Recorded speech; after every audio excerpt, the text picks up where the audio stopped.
Okay bro, அந்த கிராணி என் பின்னாடி சுட்டு வைக்கிற, நீங்கள் டக்குன்னு போட்டுருங்க. நீ சுத்த மாட்டே வை, கிளவி வந்தேன்னு சுட்டுறேன்.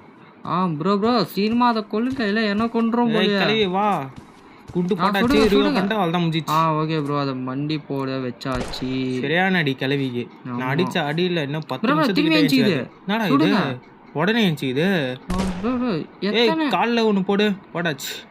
ஓகே, எவ்வளோ நிமிஷம் இருக்கும் இது? அப்படியே இருக்கும் கொஞ்ச நேரம் தானா தெரியலையே. அதுதான் எனக்கு முதல் வாட்டி சொல்கிறோம்.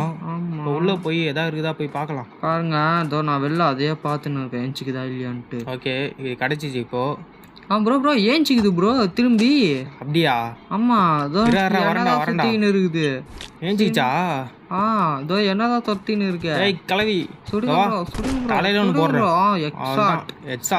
ஃப்ரீ ஃபயர்ல கூட ஹெட்ஷாட் ஆச்சு இல்லடா டேய். அவ்வளோதான், நம்ம தான் விடுங்க. ஓகே வாங்க, இப்போ கீழே போய் இன்னொரு பேய கொள்ளுவோம். அந்த பேயை ஷூட் பண்ணலாமா என்ன? பண்ணலாம், பேயெல்லாம் ஷூட் பண்ணுறதுக்கு தானே பேய வச்சுருக்காங்க. அப்படியா? நானே இந்த கேம் இப்போ தான் ஃபஸ்ட் டைம் விளையாடுறேன் ப்ரோ. தெரிஞ்சா அந்த பேயை ஷூட் பண்ண முடியாதுன்னு நினைக்கிறேன். ஏன் நீங்கள் விளையாடி இருக்கீங்களா என்ன ப்ரோ? தெரியலையே, ஆனால் முடியாதுடா அது எனக்கு தெரிஞ்சு.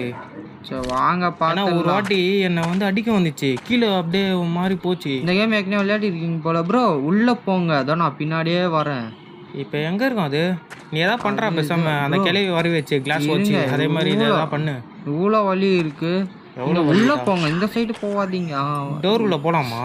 இந்த டோருக்குள்ளலாம் போவாதீங்க. ஏன் இப்போ தெரிஞ்சு அது வரோம் தான் நினைக்கிறேன். இல்லை அந்த ஓகே வந்துச்சு. ப்ரோ என்ன முடிச்சிச்சு? என்ன தாண்டி சத்ரம் ப்ரோ.